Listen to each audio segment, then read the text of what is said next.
thank you for coming again on this, the 80th anniversary of the greatest amphibious invasion, the Normandy invasion.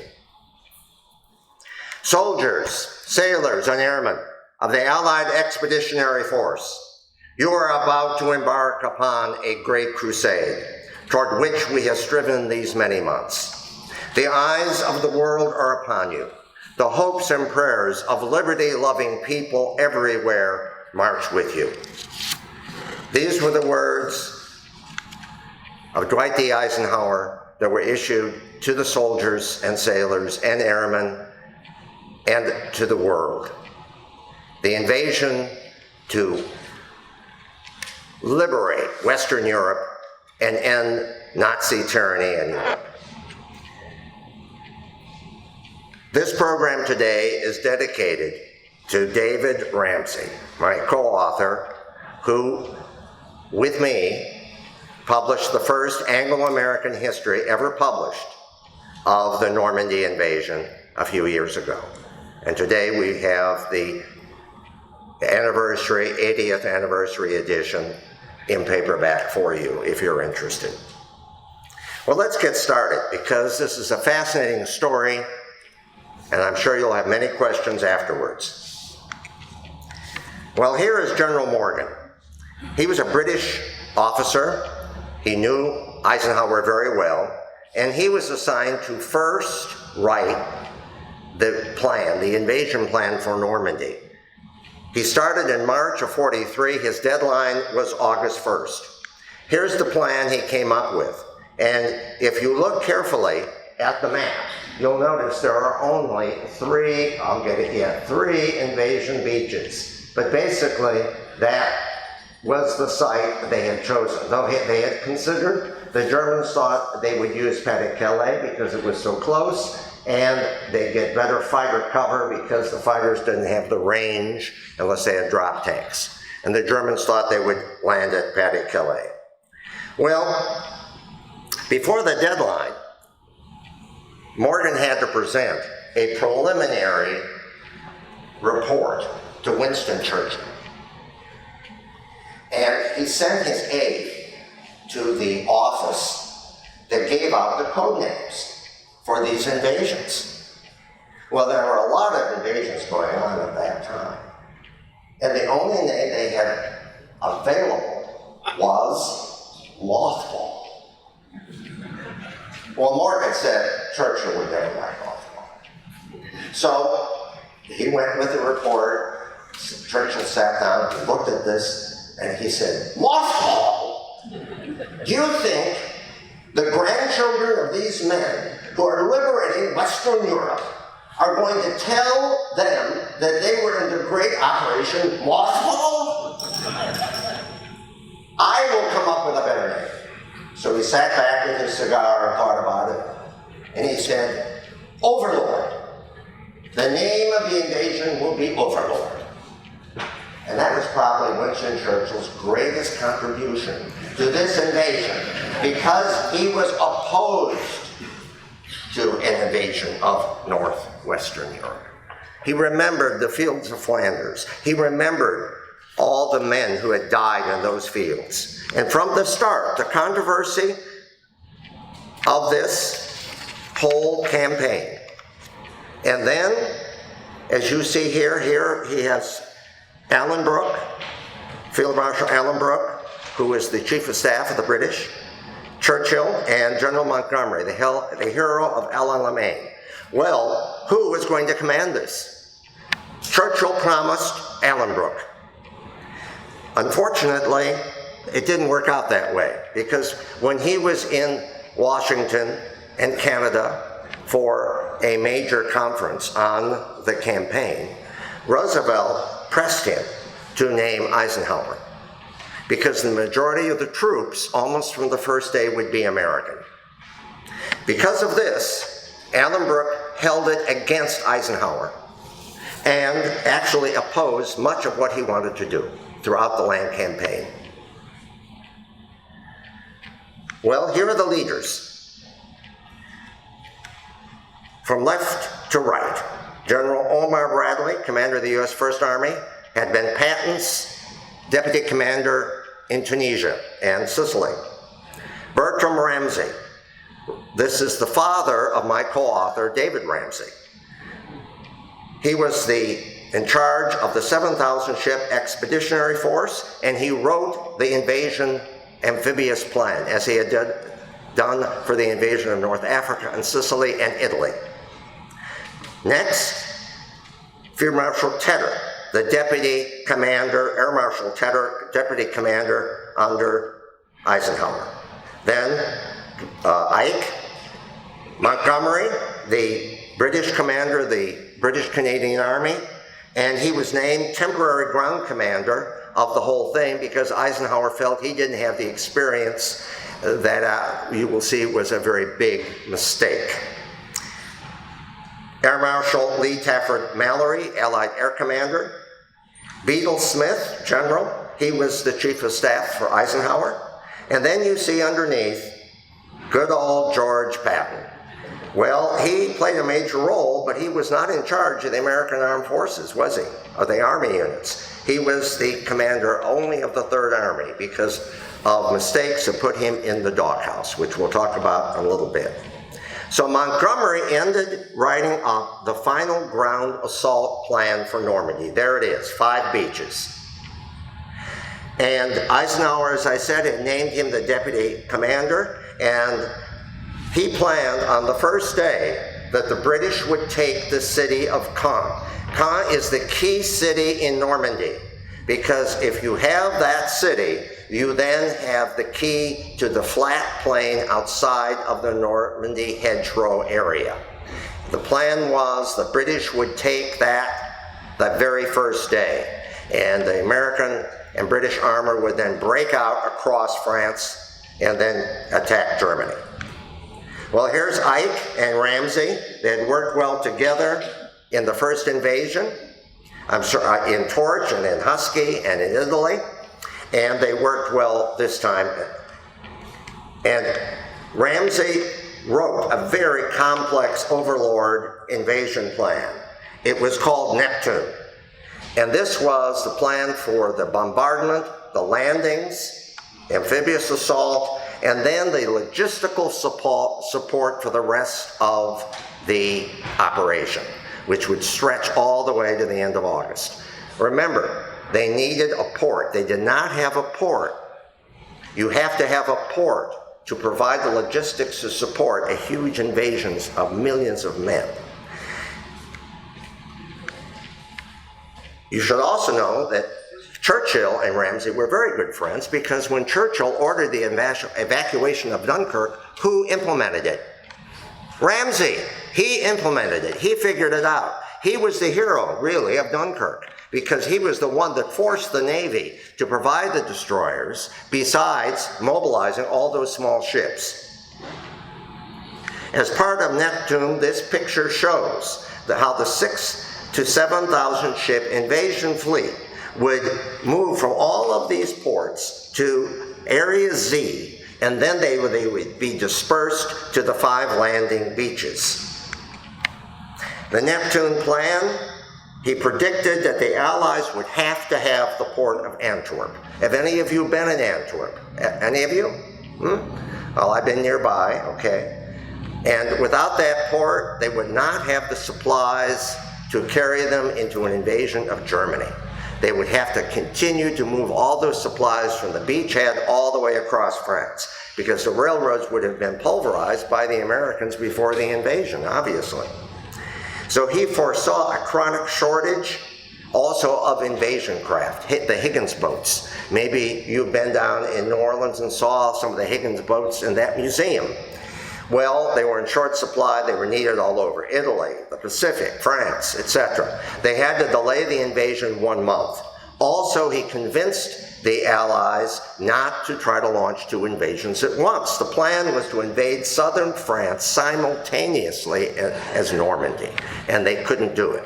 So that finally happened on August 15th, over a month later. So he was key in all of those areas for the plan. Now, what were the Germans doing to repel this invasion? Fortress Europa. millions of German troops removed from the Russian front and deployed in France. Of course, many of those were volunteers. You know, there were over 1 million non-Germans in the German army that either volunteered, because there were many fascists in all the countries of Western Europe, and there were military units in the German army and SS. I did a program on that, maybe some of you remember that program. But also, they forced prisoners of war and others in supporting units. Nazi propaganda boasted this wall of concrete and steel, as you see, from Normandy all the way down. Hitler was very afraid of an invasion of Normandy, through Sweden, through Denmark, and into Germany. In fact, the last large German army to surrender in 1945 were the 200,000 troops in Norway. Well, here is Hitler planning the invasion. Victory goes to the side that makes the fewest mistakes. We made plenty, as you're going to see. But the Germans had one big mistake. His name was Adolf. Well, here was the field marshal who led the invasion of France in 1940, was involved in the Russian campaign in 1941, was sacked by Hitler, and then brought back to lead the German response for the invasion, Gerd von Rundstedt. He wanted to keep all the panzer units in a central location where they could be deployed after the Allies had landed, and then he would smash the invasion. That was his basic plan. Erwin Rommel, the Desert Fox. Rommel commanded the Pas-de-Calais and the 7th Army area that included Normandy. He believed that Rundstedt was wrong because Allied air superiority was so great that he knew the Allies would smash German units from the air before they ever got to Normandy. So they'd have to move at night, which would be much more difficult. Instead, he wanted the panzers near the coast, in fact, stationed right behind the beaches in small packets, so that when all the troops landed and the bombardment was over and they were on the beach, his panzers could go on the beach and they couldn't touch them and they'd slaughter the Allied troops. Well, guess what? Neither one. Hitler decided to divide the idea. So he kept a big central reserve, as you see here, around Paris. Here you are, here. And then he distributed other panzers all over the place. Big mistake. How strong was the defenses? Well, here's one of the 15,000 strong points built by 250,000 workers, using 1 million tons of steel, 20 million yards of concrete, and stretching, as you saw, from Normandy, from Norway all the way down to the base. 500,000 beach obstacles, mine, traps, beach hedgerows to rip apart the bottoms of craft, landing craft, because the Germans thought they would land at high water, so the beach would be shorted across, and these devices would rip out the bottom of the boats. And behind, flooding all the beaches so that when the paratroopers came down, they would drown. 60 German divisions were deployed, 7 panzer divisions with 1,500 tanks. Now, right before June the 6th, Allied intelligence found out that they were going to invade at Normandy. But remember, there were many other reports that said they were going to invade somewhere else because the Americans had Bodyguard, which was a big deception plan. However, Hitler strengthened the defenses in Normandy. However, because of Bodyguard, Hitler and Rommel and von Rundstedt still thought Pas-de-Calais would be the site, and that Normandy would probably be a secondary assault to divert forces away from the main assault. Hence, on D-Day, there was only one panzer division that could attack that day, the critical day of June the 6th. Now, Eisenhower visited this location, they're called the Martian Room, top secret location, because there was a map, and on that map was shown all of the defenses the Germans had. And that information was provided by the French underground that used carrier pigeons to send information to the Allies. And he would visit that all the time. This was a very important invasion tool. All right, June 6th, 1944, the 1,451st day of the German occupation of France. At 1 a.m., the U.S.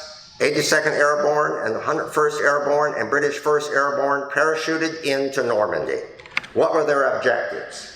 Well, the Americans here on the left flank were to keep those the crossways, take them, so the Germans could not rush reinforcements into Omaha and Utah, which we'll talk about in a minute. Over here, the British were to take an important bridge, because from Sword, they had to get to Caen, and they had to take this vital bridgehead here on the way into Caen. Those were the objectives. And now let us take a look at each beach in turn. The first beach, Utah Beach, far left of the invasion. The plan was good, but a little problem happened. But the big mistake actually caused great success for the Allies. Well, here they're landing, but the landing craft had drifted to the wrong beach by 1 mile because of currents. It was a lucky error, though, because the original site was heavily fortified with big guns, machine guns, just like Omaha.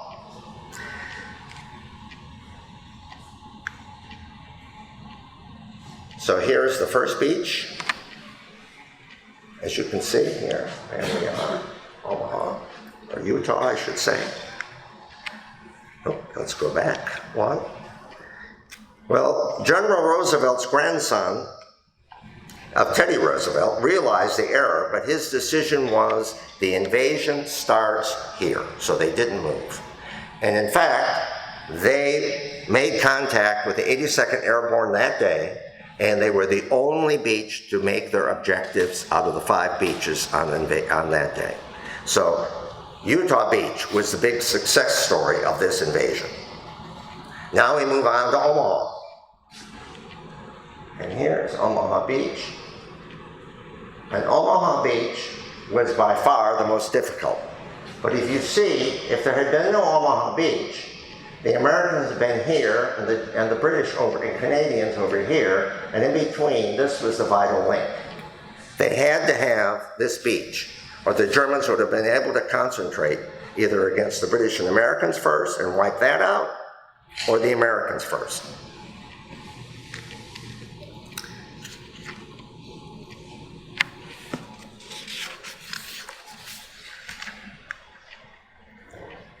The beach is a crescent-shaped amphitheater. How many of you have been to the Omaha Beach? Okay. Some of you were with me when I took a group from this museum for the 75th anniversary. There are bluffs 100 to 150 feet high, and they're nestled between 2 high cliffs on the end of each beach. And the Germans had defenses above and below the beach.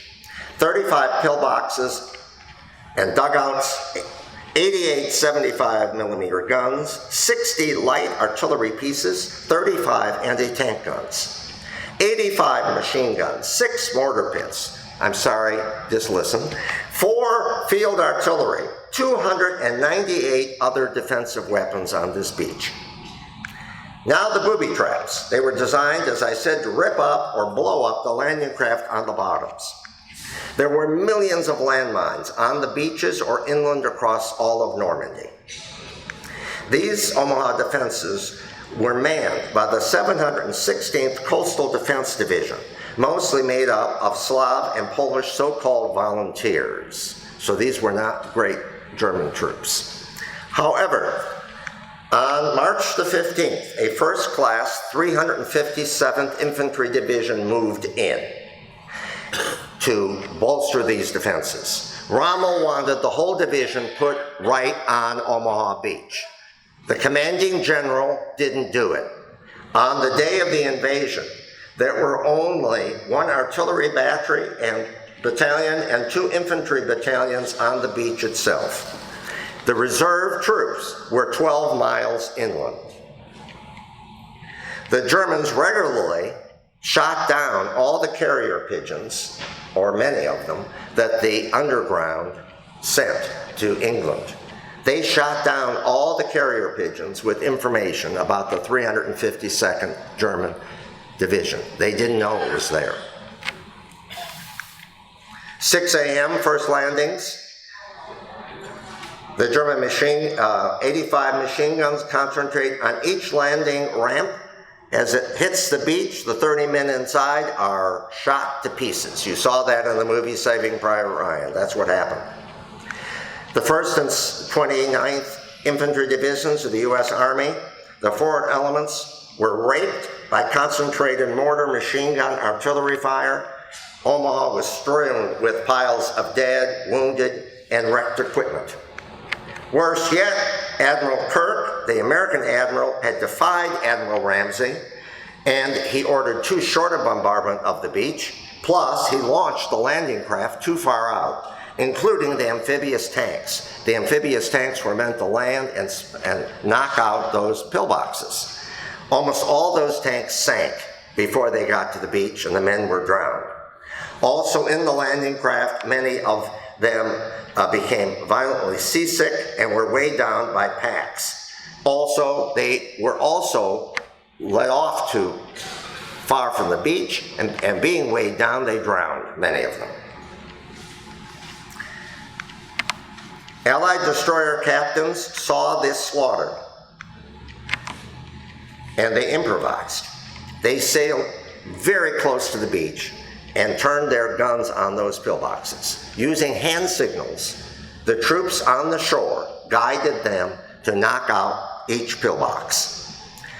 World-famous author Ernest Hemingway was on Omaha Beach as a reporter that day, and this is what he saw. Quote, "The destroyers were firing point blank at the concrete pillboxes, and what they fired on, you could hear the gunfire, you could see the burst, and you could see the earth jump around the pillboxes as they blew up." Now, Kirk and Bradley saw this slaughter, and they actually thought about withdrawing from Omaha Beach and putting everybody on Utah Beach. If they had done that, the invasion probably would have failed. Luckily, they didn't. Hemingway also witnessed how the beach was finally taken by the American infantry. Quote, "Slowly, laboriously, as though they had adults being carried on their shoulders, they worked their way gradually up that valley floor. The heroism of U.S. infantry and the guns of the offshore destroyers enabled those troops to advance to the top of Omaha Beach bluffs, and Allied air power interdicted and stopped German reinforcements." So that whole infantry division I told you about, they couldn't get more men into Omaha Beach that were inland, 12 miles. By 11 a.m., the first breakout off the beach occurred. At the end of D-Day, 3,000 of the 5,000 killed that day were on Omaha Beach. And Bradley admitted, quote, "The Navy saved our hides," unquote. Now here are the British and Canadian beaches, Gold, Juno, and Sword. Gold, the 50th Infantry Division rushed ashore through rough seas, but met little resistance, mainly because of the tremendous bombardment that the British Navy did of those 3 beaches that the Americans did not do. Russian volunteers composed most of the German defenses, and they rapidly surrendered. Only one strong point held out until mid-afternoon. By midday, the British were 5 miles inland. Juno, the Canadian beach, avenging the 1942 Dieppe massacre. Now, they took 2,400 casualties and overcame a stiff resistance from 400 German defenders Took over 3 hours to take the town of St. Aubin-sur-Mer. Once that defense line was broken, the Canadians had a relatively easy advance inland. Now Sword, the key beach. By 10 a.m., the battleship fire had helped the British smash the German strongpoints. Critical to move rapidly inland now to take the city of Caen. The 3rd Division had to link up with the British Airborne at Pegasus Bridge. Remember I told you the Airborne had to take that bridge to get to Caen. They took to take the city, it was 8 miles inland. This would allow them for the rapid breakout of Allied armor away from the Normandy hedgerows. By 11 o'clock, let's just go back, those tanks were out of the coast and at Hermeville. But the fatal delay occurred at the beach. The supporting infantry were stalled on the beachhead. The exit routes, some of them were still held under German fire, and this caused a vehicle pileup on the beaches itself. And the infantry were told to walk to where the armor was located. All right, let's stop for a minute now. What were the Germans doing all this time? Were they asleep? Well, Adolf Hitler was, unfortunately, for the Germans. But since the dawn of June the 6th, the 21st Panzer Division stationed in Caen were standing by their tanks at 6 a.m. in the morning, ready to move. But because Hitler was asleep, no one would awake him, and they did not move. General Marx, the 7th Army German commander, did not get Hitler's promise to attack the British and Canadian forces until they began to move inland at 7 o'clock in the evening. The 21st Panzer and 192nd Panzer Grenadiers advanced northward toward the beaches. You saw, it was General Marx's birthday. You saw the movie The Longest Day. Remember the birthday cake scene? Yes, it was his birthday. And he told Colonel Uppen, the Panzer commander, quote, "If you do not succeed in throwing the British into the sea, we will lose the war," unquote. Now, let's study this map. So here they're going to advance, and between Sword and these other beaches, there's a gap. And here is where they're going to link up and then roll up this beach and then roll up the other beaches because more reinforcements are coming. That was the advantage they still had. The Germans were to advance and reinforce and create that wedge. The invasion then would begin to fail. Go back to the map. Also shows where the British 3rd Division ran into the 21st Panzer Division. Oops, you get it? Yeah, here we go. Right here, outside of Caen, right here. British intelligence had informed Montgomery that the Germans had a Panzer Division in Caen.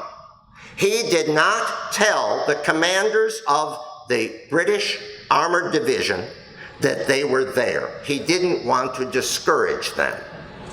Also, he did not reinforce those forces that in order to overcome that armored division. So when the Germans attacked, the British were stunned. They didn't know they were there. There were no reinforcements.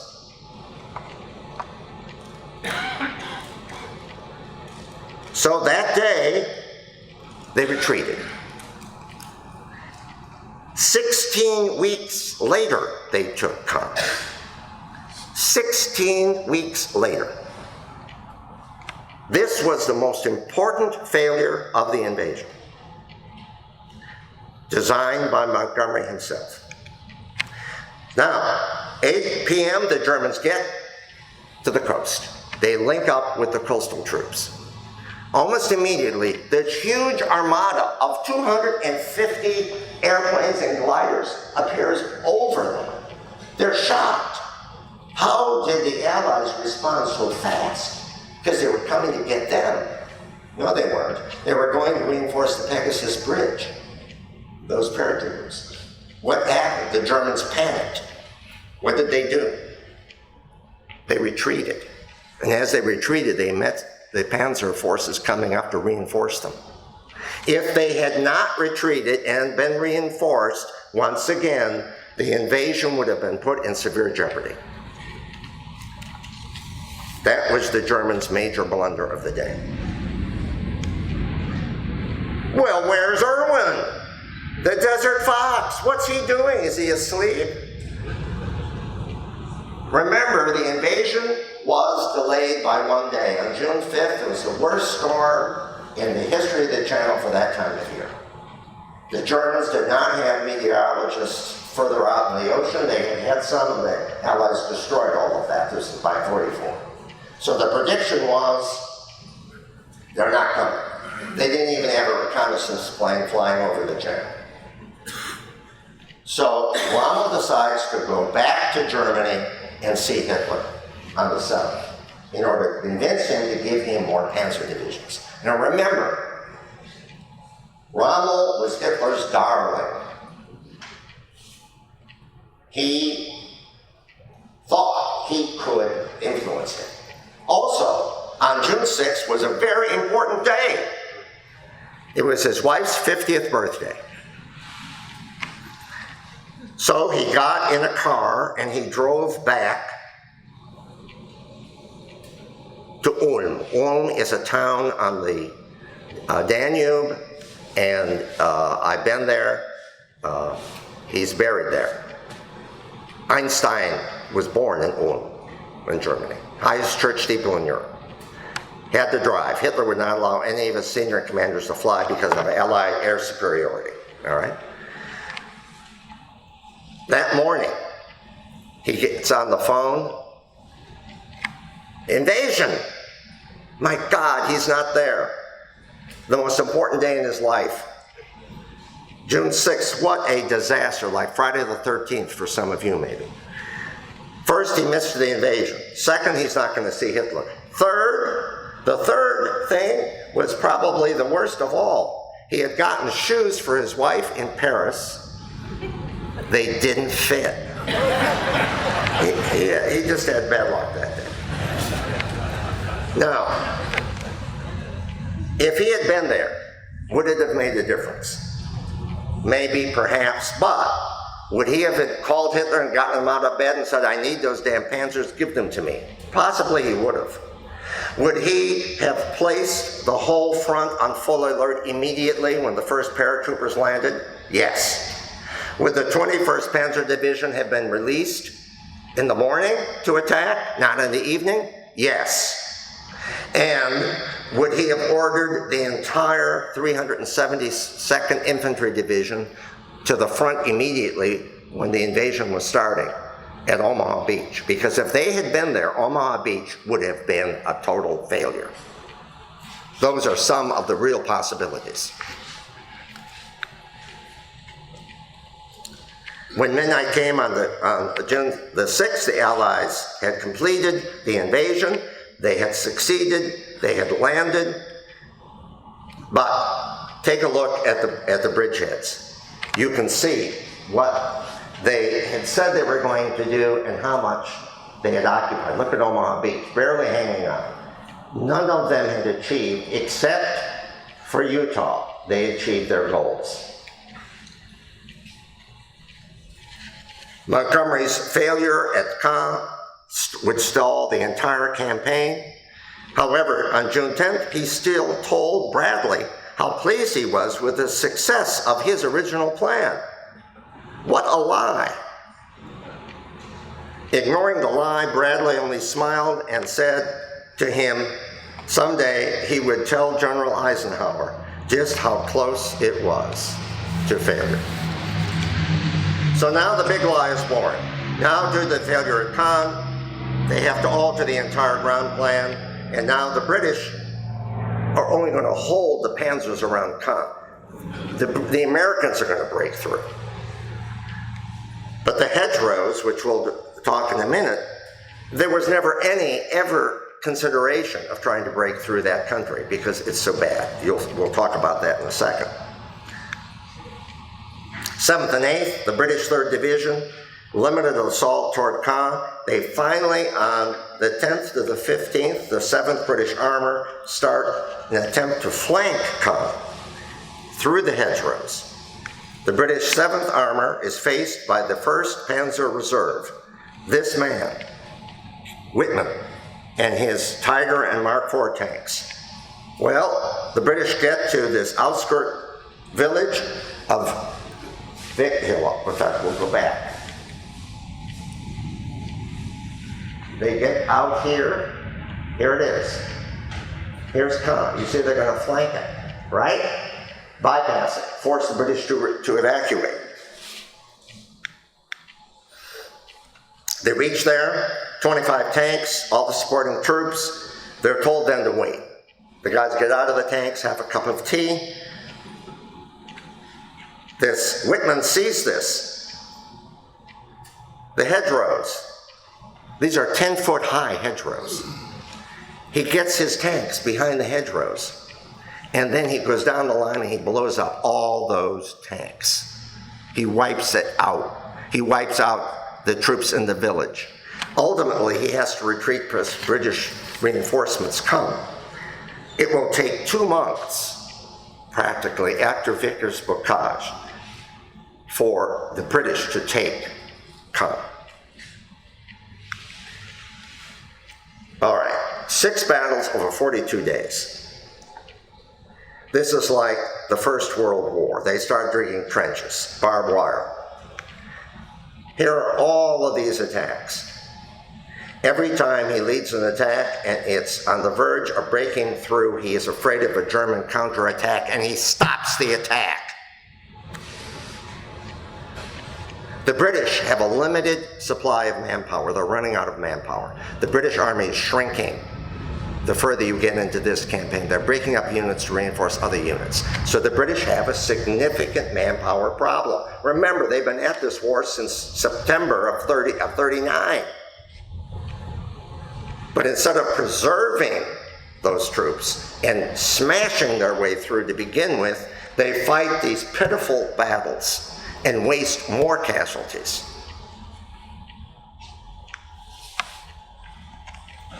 Dempsey, who's the commander of the forces, actually, the ground commander, feels that the front has congealed, and now the 7th Armour, which fought in North Africa, it fought in Sicily, it fought in Italy, they are tired out men.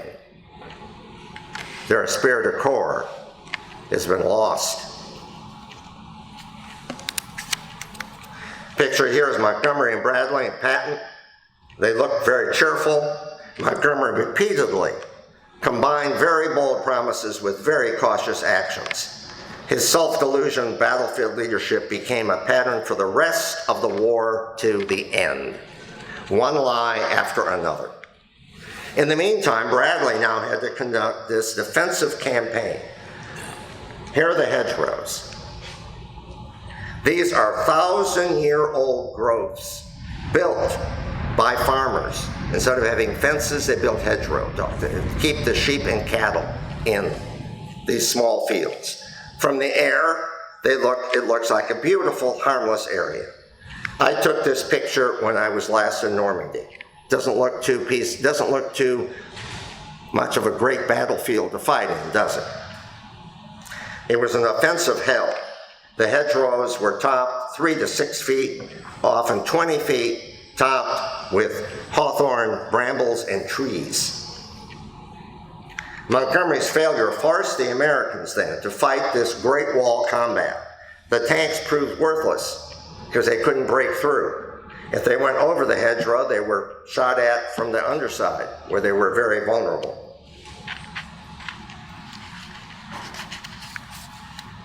For the Germans, they had learned in Russia how to use terrain very effectively. They had inferior troops, and of course, in an attrition battle, they couldn't make up for their losses. The Americans and British, well, the Americans could, at least for a while. But Hitler ordered his troops to dig in, no retreat. The panzers used as defensive wall instead of an offensive unit. The Germans called it a dirty bush war. Finally, by the 18th of June, the U.S. 9th and 19th Infantry and 82nd Airborne broke through across the 18 miles of the Khotan Peninsula. At the same time, remember, they had no port. So they had built artificial harbors called mulberries. And they had LSTs, which were, as I'll show you in a minute, specialized craft that could land tons of supplies. 29,000 tons of supplies, 5,800 vehicles, 34,000 troops per day. Now, a huge hurricane-force storm, June 19th to 22nd, destroyed the logistics. The American mulberry beaches were wiped out. The British were damaged. However, they found that the LSTs could beach themselves, and the ships could unload faster than on the mulberry. But more ships could simultaneously unload from an LST. So the logistics crisis passed. 1 month after June 6th, 1 million men had landed in Normandy, 200,000 vehicles, 700,000 tons of supplies. Cherbourg, which is at the very end of the peninsula, there it is, you see on the map, was captured on June 27th. But the Germans destroyed it. Look at it. It was the best demolition job of the war, said one Allied engineer. Ramsey said the damage was unbelievable. Cherbourg was not ready as a port until September. And by then, the Allies were far removed from the beachhead. So now a stalemate developed, a battle of attrition, a meat grinder. The Allies suffered heavy casualties. The soldiers were stacked up like cordwood on the beaches. Rommel and von Rundstedt said, we need to regroup. Let us retire beyond the Seine. Hitler absolutely refused. You will stand and fight. In the following days, von Rundstedt was on the phone complaining to Hitler, about Hitler, and to Keitel. Keitel was the chief of staff of the German army. And Keitel asked, well, what should we do? Rundstedt said, surrender, you fool. Rundstedt told Hitler, and he was immediately replaced Rundstedt with Klug. Well, Bradley's breakout offensive to take St. Lo was creeping ahead, about 1,000 yards a day. On the 18th, St. Lo fell, 10-day offensive, 10,000 casualties. The Allies have only advanced 7 miles. Total count of casualties, 40,000 casualties. There was no way they could sustain an entire campaign like this. Well, where was Georgie? He was in the doghouse in England. He was leading a dummy army to fake out the Germans that they would land in Pas-de-Calais. But while he was there, he achieved or conceived his idea of a breakout. He called it Opus Plan Number 1. Bradley had been pushing all along that line of advance. Instead, he would push through a very narrow front. He would have, first, massive bombardment of a small area, then use coordinated air-ground assault. That's what you see in that map, this blue area, to break out. On June 26th, Patton told Bradley about the plan. On July 2nd, he sent him a written plan. And Patton said he didn't care who got the credit as long as I lead the breakout. Well, Bradley was very depressed. His offensive had the highest casualties of the entire European war to date. The infantry was caught in this endless hedgerow maze. Well, a sergeant in an armor reconnaissance unit had an idea. You take some of that scrap metal from the German defenses and you actually give the Sherman tanks some teeth that they can plow under it and break through the hedgerows. Well, here's a picture of what one of these so-called Rhino tanks. Bradley saw it, loved it. 3 out of 5 Shermans became Rhinos. The Rhino became an important innovation for this breakout. So Bradley took Patton's idea for Operation Cobra, attack along a narrow 6,000-yard front. The Allies launched 1,800 B-17 and then Lancaster heavy bombers, a corridor of death 4 miles wide, 2 miles deep, dropped 2,000 tons of high explosives and 25,000 tons of fragmentation bombs. Now, unfortunately, some of them fell short,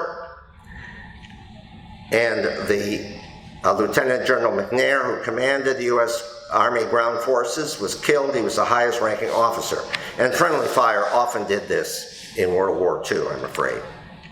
Well, how did Cobra succeed? Well, look at those Rhino tanks. You can see how they have broken through the hedgerows right here. See them? That was part of it. Second part, the German Panzer Division was manning that defense line. That's what's left of it. See it? Wiped out, basically.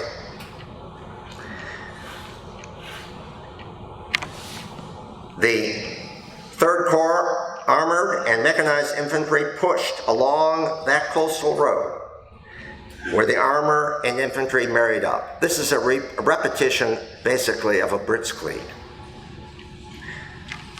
June 25th, they began the attack. June the 27th, Coutances captured. Those of you that were with me when we did the 75th anniversary, we stopped there and looked at the cathedral in Coutances. All roads lead through Coutances. The Americans are running wild, the Germans tell Hitler. On the 28th, they get to the bridge at the base of that peninsula. That's where Brittany is, and to your left, you see Mount Saint-Michel, the beautiful monastery. In 6 days, the Germans lose 383 panzers and 1,300 vehicles are destroyed. August 1st, Patton has his day with destiny. It's high noon. He will now lead the Overlord offensive. The Third Army strode into the stage of history to lead the breakout of the bridgehead and then the breakthrough across France to Germany. The 4th and 6th divisions advanced south and west and to the east, to the Brittany sweepstakes, to take all these port facilities and to have a jumping off point toward Paris and Germany. Now remember, before Sicily, Patton was the clear choice to lead Overlord in terms of the American Army. But because of the slapping incident with young soldiers suffering from shell shock in aid stations, he almost was sent home. Afterward, however, Eisenhower realized he needed him to lead the Normandy breakout. He was right. He did it. Well, now, how did he do it? Briefly, he saw the big picture. He discerned primary objectives miles ahead of the front. He planned a warp-like drive by capitalizing on the mobility of his tanks while maximizing the disorder with the Germans. He used a small-scale Michelin map that detailed roads, rivers, and bridges. He memorized the battle terrain details long before he launched his assault. While in England, he studied the invasion routes. In the field, Patton carried special 10 by 20 waterproof maps. All the features were marked with secret codes. He radioed his headquarters with the code numbers for unit action. He leapfrogged tactics. He had advanced troops surround resistance and another advance guard going forward. So he leapfrogged again and again and again. His household cavalry was his intelligence source. Equipped with jeeps and armored carriers, radio sets ranged far and wide across the front. He was probably better informed than any other commander in Normandy. Another key component was Patton's successful use and innovation with General Pete Quesada's 9th Tactical Air Force. The 3rd Army tanks used a VHF radio, and they could quickly call down a squadron of P-47s to obliterate a German position within 15 minutes. Patton's lightning success smashed the German opposition and kept the invasion moving forward. Patton glorified in his success, writing, quote, "We're having one of the loveliest battles you've ever seen." Here is Hitler musing about this lightning events. Quote, "Just look at that crazy American cowboy driving south into Brittany." Well, there he is, and it's all going down over one bridge, one road. So what does Hitler say? "I will take all the panzers I have left, concentrate them," and that was only 145 tanks, not many were left, "and I will smash that bridgehead, isolate his army, and destroy him." Didn't quite work out that way, because when the attack started, it's the only time in this battle where air power alone would save the battle, plus the tenacity of American infantry. Those tanks were smashed by our Air Force, and that was the end of it. But he had weakened his entire line, facing the British, the Canadians, and us. And now he had drawn, if you look at this map, he now was in a big pocket, the whole German army. Hitler's stupidity created this opportunity to destroy the whole German 7th Army in Normandy. August 8th, Patton, Ike, and Bradley see the potential. Bradley from the south, Montgomery from the north, close the Falaise Gap. Patton moved swiftly against light opposition. Montgomery had to advance and was hung up by larger German forces. But instead of using his veteran British troops, he used inexperienced Canadian forces who experienced huge casualties fighting the Germans. By the evening of August 12th, Patton had reached Agaton, as is shown on this map. He is now only 6 miles from closing the gap and capturing the entire German army. Then at the 11th hour, let's go back. Then at the 11th hour, 59th minute, Eisenhower, Montgomery, and Bradley stopping. He protests. That's British territory. The British have to close the gap. There was a line dividing the American and British armies. Patton protested to no avail. This was one of the worst Allied failures during the entire war. In many ways, the Falaise pocket was the Stalingrad in the West for the German army. 15 shattered divisions lost almost all their equipment. You can see the picture. But it was not a strategic victory because the Germans maintained the manpower they needed to continue the war until 1945. We examined expert estimates of how many Germans escaped. And there they are. We believe that at least 200,000 Germans escaped. A German historian, Schramm, compared the Falaise Gap retreat to the successful British evacuation from Dunkirk in 1940. Eisenhower later admitted that if he had ordered Patton to close the gap, quote, "it might have won us a complete battle of annihilation," unquote. And I applaud Eisenhower for admitting his mistake. Few German forces were left in the Western theater to stop this Allied advance. At the end of the war in Europe, it could have ended in 1944 rather than in May of 1945. Shortly thereafter, Paris was liberated. Here's a picture of de Gaulle marching down the Champs-Élysées. A few days later, 4 days later, de Gaulle asked Eisenhower to send American troops into Paris The first forces were French troops with American combat equipment. You see them marching down the Champs-Élysées, the 28th Infantry Division, 3rd Army veterans. I had the privilege with my wife Elaine to go to the birthday party of her cousin's father. He was 100 years old, and he was in this picture. So I asked him about it, and he said the people were riotous. They were so happy to be liberated from the tyranny of the Germans after all these years.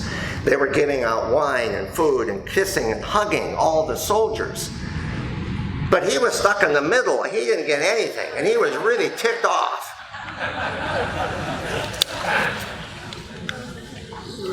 On August 29th, Patton's Third Army was south of Paris. He had advanced 400 miles in 2 days.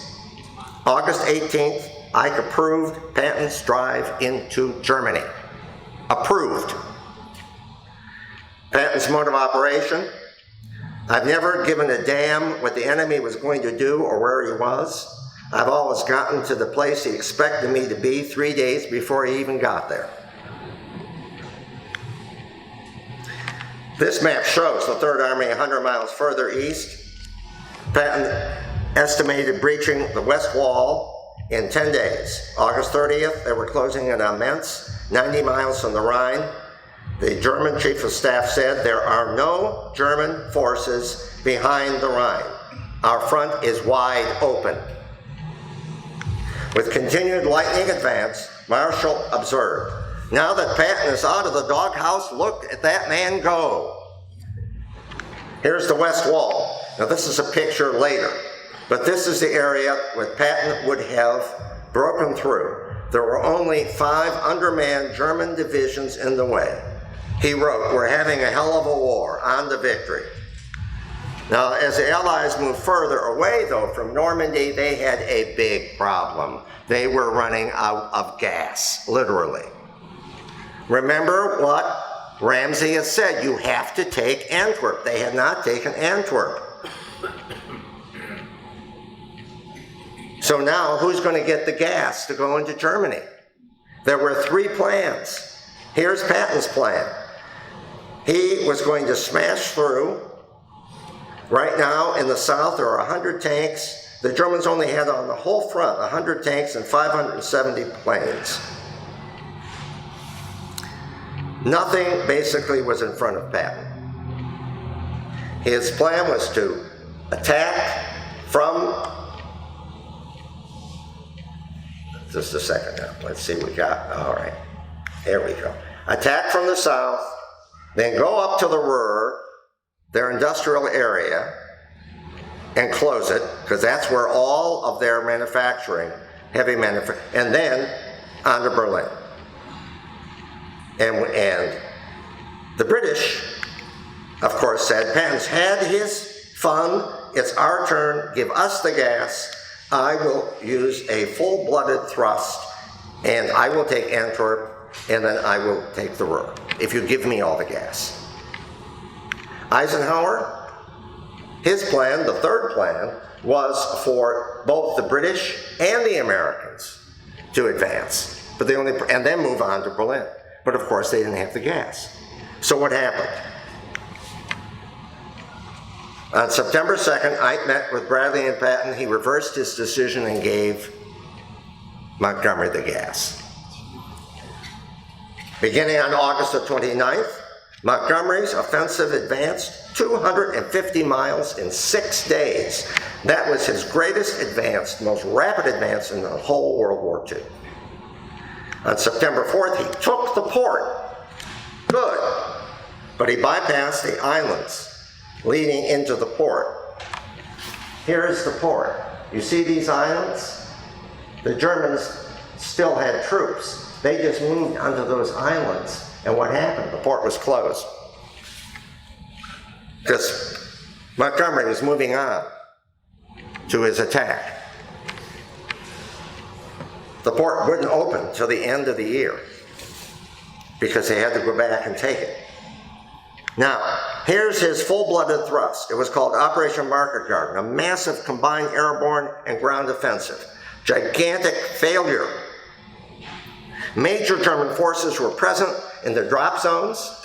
British intelligence knew about it. Montgomery knew about it.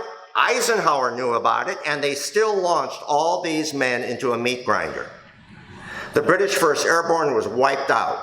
The Polish paratroopers were wiped out.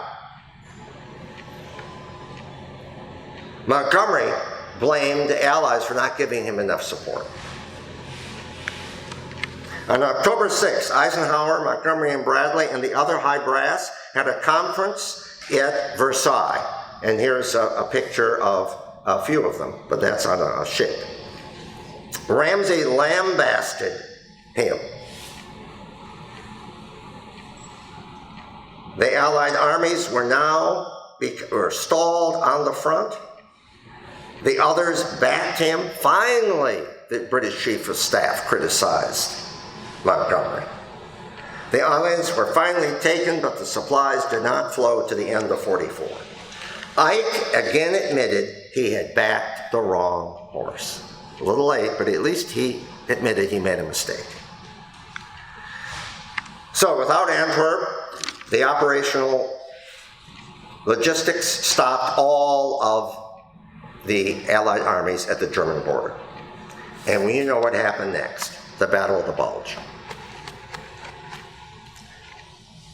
So Overlord remains a military operation of first magnitude, the greatest ever conducted, dazzling organization, technical ingenuity, instances of great courage and bravery by the soldiers and sailors and airmen of the Canadian, the British, and American armies. But this bitter rivalry, disputes among commanders, slowed the victory down. The differing objectives of Britain and the United States during this war added to these tensions. Let's look at the two principal individuals. In Divided and D-Day, I go into great detail on all of these commanders, but time is short. Eisenhower was masterful at holding the alliance together. He was the only commander at that time who could have done this job. But he acted mostly as an arbitrator rather than as the supreme commander.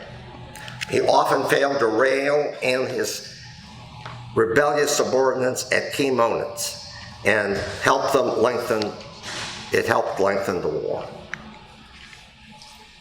Montgomery was a rogue commander. He failed to cooperate with the other Allied commanders.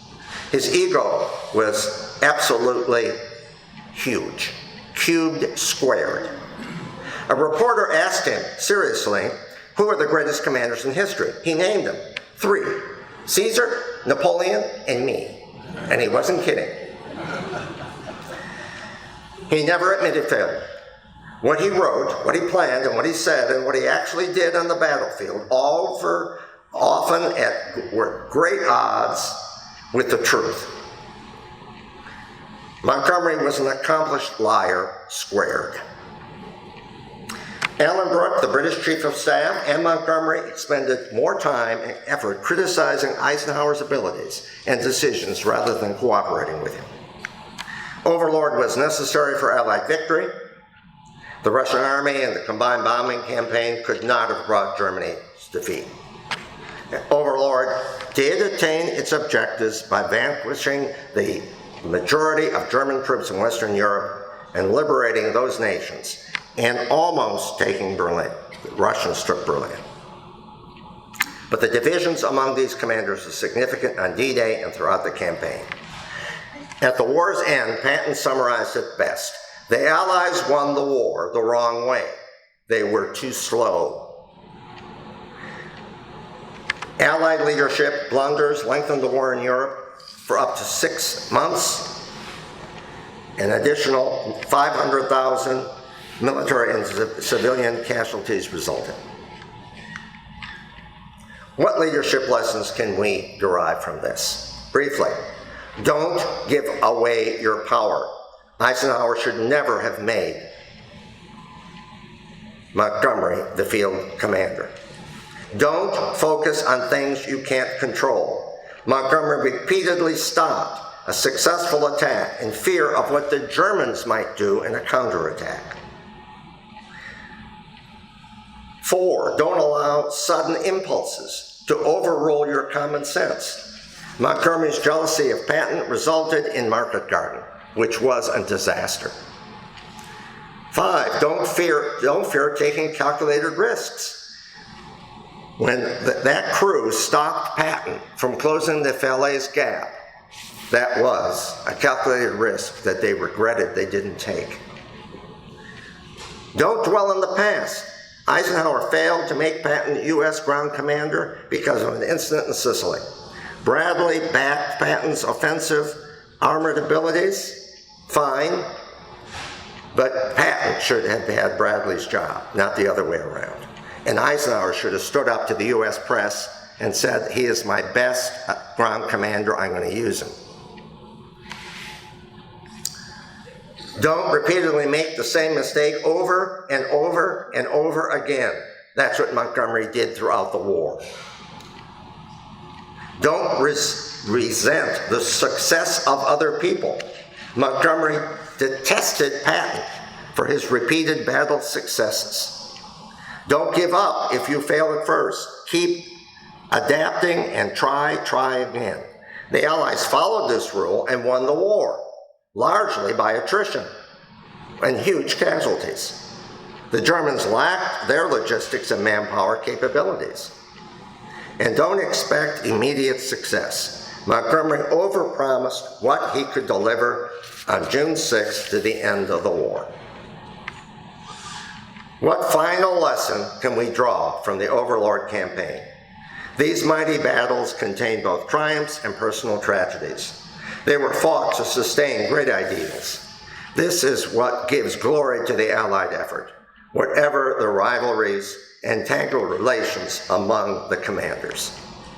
But as we recall Overlord's highest purpose, even in the midst of our hard conflicts in contemporary 21st century worlds, the high level of cooperation and collaboration among countries who hated each other's guts, achieved by the Allies in spite of conflicting goals and objectives, may also inspire us to do better now, today, before our nation falls apart. For most of us, that is the most important lesson you can take away from this lecture today. Thank you very much.